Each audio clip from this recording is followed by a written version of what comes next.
ഈ സംഘാടക സമിതിക്ക് നേതൃത്വം കൊടുക്കുന്ന SNDP യോഗം കൌൺസിലർ ശ്രീ പി സുന്ദരൻ അവർകൾ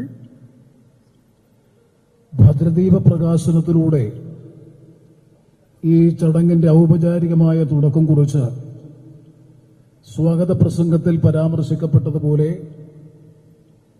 ഇന്ന് ഈ സ്വീകരണ സമ്മേളനത്തിന്റെ ആദരവ് ഏറ്റുവാങ്ങുന്ന 3 ദശാബ്ദക്കാലം ശ്രീനാരായണ പ്രസ്ഥാനങ്ങളുടെ കരുത്തനായ അമരക്കാരനായി, അപ്രതിരോധ്യനായ അമരക്കാരനായി മുന്നോട്ട് പോകുന്നതിൽ നിർണായകമായ സംഭാവന പിന്നിൽ നിന്ന് മാത്രമല്ല മുന്നിൽ നിന്നും അദ്ദേഹത്തിന്റെ പ്രചോദനമായി പ്രവർത്തിച്ച് നമ്മളേവരും ഏറെ ബഹുമാനിക്കുന്ന, ആദരിക്കുന്ന അഭിവന്ദിയായ SN ട്രസ്റ്റ് ബോർഡ് അംഗം കൂടിയായ അഭിവന്ദിയായ ശ്രീമതി പ്രീതി നടേശൻ അവർകൾ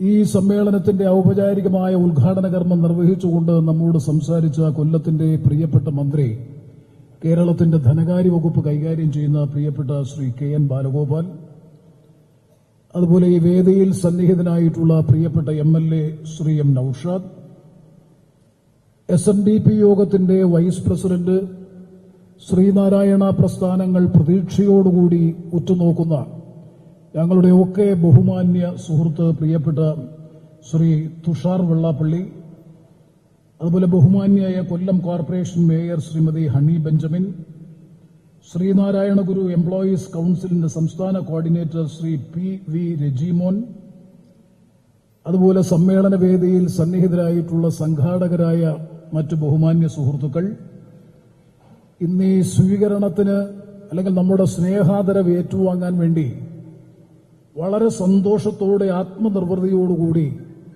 നമ്മുടെ മധ്യത്തിലിരിക്കുന്ന ഏറ്റവും ബഹുമാന്യനായ SNDP യോഗത്തിന്റെയും SN ട്രസ്റ്റിന്റെയും കരുത്തനായ അമരക്കാരൻ ബഹുമാനപ്പെട്ട ശ്രീ വെള്ളാപ്പള്ളി നടേശൻ അവർകൾ, സമ്മേളന സദസ്സിൽ സന്നിഹിതരായിട്ടുള്ള ബഹുമാന്യരെ, പ്രിയമുള്ള സഹോദരങ്ങളെ, സുഹൃത്തുക്കളെ, അപൂർവം സന്ദർഭങ്ങളിൽ മാത്രമാണ് കൊല്ലത്തെ C കേശവന്റെ നാമധേയത്തിലുള്ള ഈ ഹാള് നിറഞ്ഞു കവിഞ്ഞുകൊണ്ടുള്ള ജനങ്ങളുടെ സാന്നിധ്യം, സദസ്സിന്റെ സാന്നിധ്യം ഉണ്ടാകുന്നത്.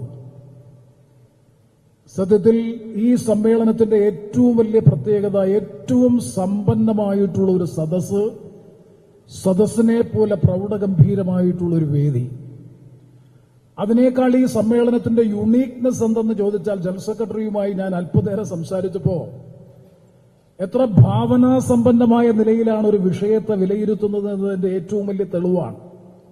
അദ്ദേഹം പറഞ്ഞൊരു കാര്യം ഞാനിവിടെ ആവർത്തിക്കുന്നു. ഇതിന്റെ ഏറ്റവും വലിയ യുണീക്നെസ്, സവിശേഷത, പ്രത്യേകത എന്ത് എന്ന് ചോദിച്ചാൽ, സാധാരണഗതിയിൽ കോളേജ് മാനേജർ, സ്കൂൾ മാനേജർ എന്ന് പറയുന്നത് പലപ്പോഴും ആ മാനേജറുടെ കീഴിൽ അല്ലെങ്കിൽ ആ മാനേജ്മെന്റിൽ പ്രവർത്തിക്കുന്ന അധ്യാപകരെ സംബന്ധിച്ചിടത്തോളം മാനേജരെ പലപ്പോഴും ശത്രുതാ മനോഭാവത്തോടുകൂടിയാണ് കാണുന്നതെങ്കിൽ, അങ്ങനെ ആയിരുന്നെങ്കിൽ മുൻകാലങ്ങളിൽ ആ ശത്രുതാ മനോഭാവത്തിൽ നിന്ന് മാറി അവരെ ഏറ്റവും അടുത്ത മിത്രങ്ങളാക്കി മാറ്റിത്തീർത്തു എന്നുള്ളതാണ് ഈ സമ്മേളനത്തിന്റെ ഏറ്റവും വലിയ സവിശേഷത, നിങ്ങൾ കൊടുക്കുന്ന സ്നേഹം അല്ലെങ്കിൽ ആദരവ്.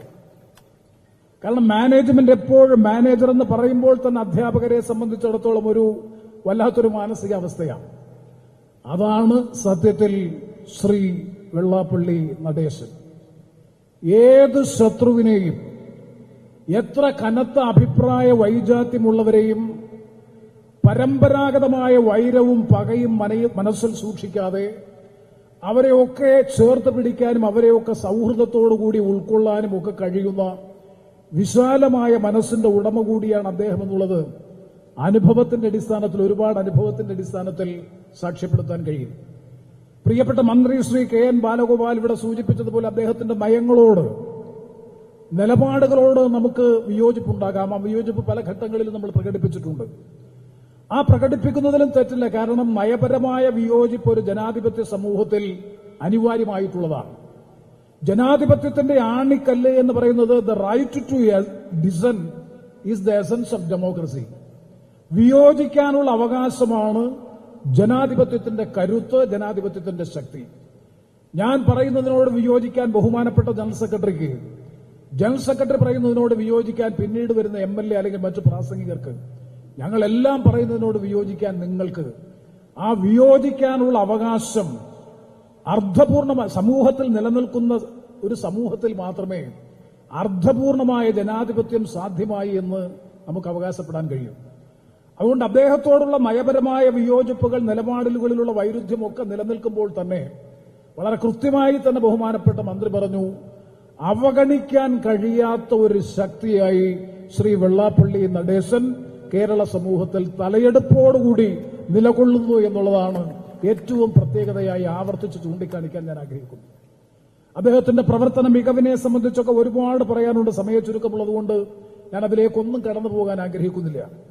1996 അദ്ദേഹം SNDP യോഗത്തിന്റെയും SN ട്രസ്റ്റിന്റെയും നേതൃത്വത്തിലേക്ക് കടന്നു വരുന്നത്. എനിക്ക് നല്ലതുപോലെ അറിയാം, അതും തികച്ചും യാദൃച്ഛികമായിരുന്നു. ബോധപൂർവമായി അതിലേക്ക് കടന്നു വരാൻ വേണ്ടിയിട്ടുള്ള ആസൂത്രിതമായ പ്രവർത്തനത്തിലൂടെ വന്നതല്ല. മറ്റു പലരുടെയുമൊക്കെ നിർബന്ധത്തിനും നിർദ്ദേശത്തിനും സ്വാധീനത്തിനുമൊക്കെ വഴങ്ങി ആ പദവിയിലേക്ക് വരാൻ അദ്ദേഹം സന്നദ്ധമായി വന്നതിന് ശേഷം അദ്ദേഹത്തിന് തിരിഞ്ഞു നോക്കേണ്ടി വന്നിട്ടില്ല എന്നുള്ളതാണ് വസ്തുത.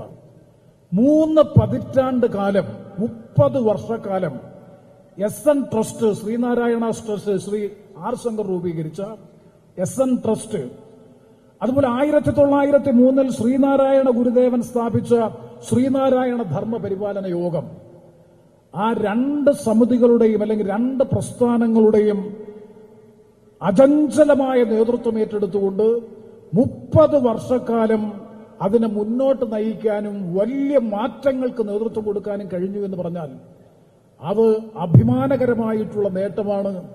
ആ നേട്ടം കരഗതമാക്കിയ ബഹുമാനപ്പെട്ട SNDP യോഗത്തിന്റെ ജനറൽ സെക്രട്ടറി, SN ട്രസ്റ്റിന്റെ സെക്രട്ടറി, നിരവധി ശ്രീനാരായണീയ പ്രസ്ഥാനങ്ങളുടെ സംഘാടക നേതൃത്വം വഹിക്കുന്ന ബഹുമാനപ്പെട്ട ശ്രീ വെള്ളാപ്പള്ളി നടേശൻ അവർകളെ നമ്മുടെ എല്ലാവരുടെയും പേരിലുള്ള ഹാർദമായ അഭിനന്ദനങ്ങൾ, അനുമോദനങ്ങൾ ഈ അവസരത്തിൽ അർപ്പിക്കാൻ ഞാൻ ആഗ്രഹിക്കുകയാണ്.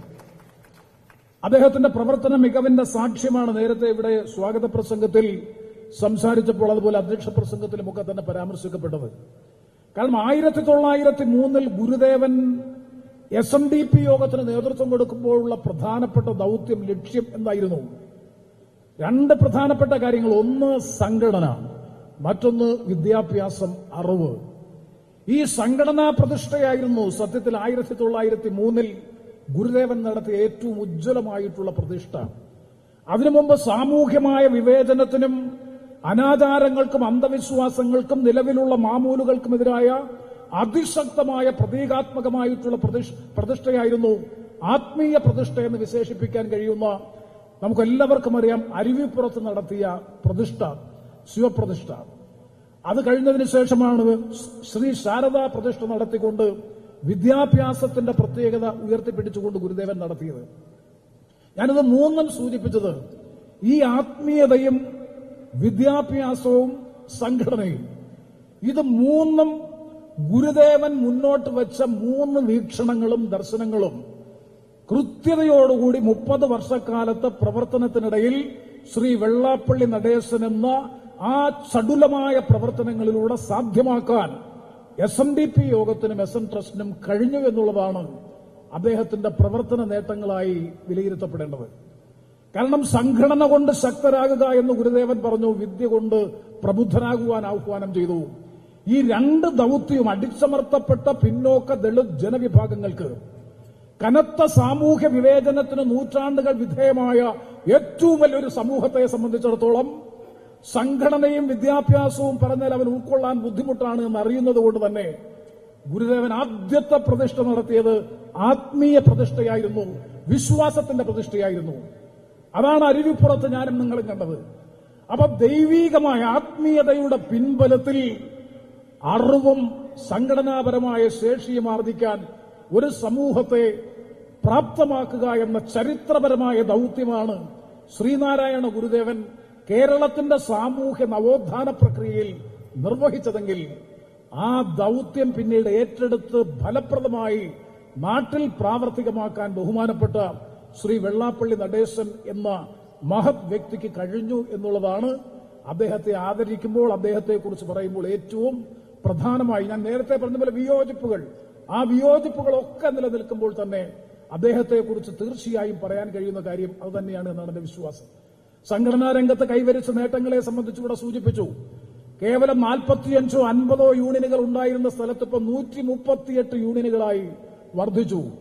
3871 ശാഖായോഗങ്ങൾ ഉണ്ടായിരുന്ന സ്ഥലത്ത് 1903 മുതൽ 1996 വരെയുള്ള 93 വർഷക്കാലം കൊണ്ട് 3871 ശാഖായോഗങ്ങളായിരുന്നെങ്കിൽ ചുരുങ്ങിയ 30 വർഷക്കാലം കൊണ്ട് ആ 3871 7000 ശാഖായോഗങ്ങളായി വിപുലീകരിക്കാൻ, വർദ്ധിപ്പിക്കാൻ അദ്ദേഹത്തിന് കഴിഞ്ഞുവെങ്കിൽ, 50ഓളം വിദ്യാഭ്യാസ സ്ഥാപനങ്ങളാണ് ഉണ്ടായിരുന്നതെങ്കിൽ കോളേജായും സ്കൂളായും ട്രെയിനിംഗ് കോളേജായും പോളിടെക്നിക്കായും ഹോസ്റ്റലായും ഒക്കെ ഏതാണ്ട് 50ഓളം വിദ്യാഭ്യാസ സാംസ്കാരിക സ്ഥാപനങ്ങളായി ഉണ്ടായിരുന്നെങ്കിൽ ഇന്നത് 140 150 വിദ്യാഭ്യാസ സ്ഥാപനങ്ങളായി പ്രൊഫഷണൽ 12 സ്വാശ്രയ വിദ്യാഭ്യാസ സ്ഥാപനങ്ങൾ ഉൾപ്പെടെയുള്ള വിദ്യാഭ്യാസ സ്ഥാപനങ്ങളായി വിപുലീകരിക്കാൻ, വികസിപ്പിക്കാൻ കഴിഞ്ഞു.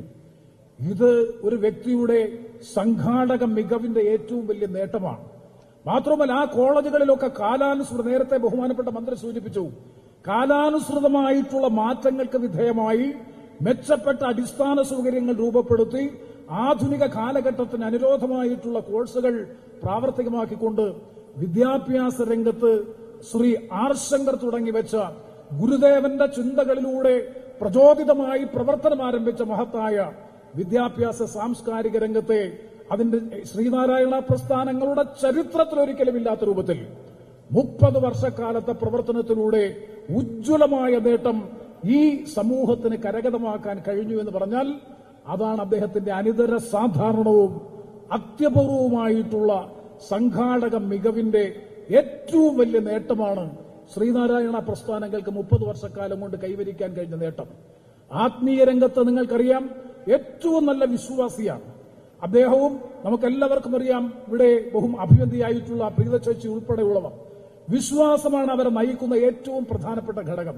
ഗുരുദേവൻ വിശ്വാസത്തിന്റെ പിൻബലത്തിലാണ്, വിശ്വാസത്തെ ഉപയോഗിച്ചുകൊണ്ടാണ് വിശ്വാസത്തിന്റെ പേരിലുള്ള എല്ലാ അന്ധമായ വികാരങ്ങളെയും എല്ലാ അനാചാരങ്ങളെയും തൂത്തു നീക്കാൻ, തുടച്ചു നീക്കാൻ ഗുരുദേവൻ മുന്നോട്ട് വെച്ചത് ആത്മീയതയുടെ പിൻബലത്തിലാണ്.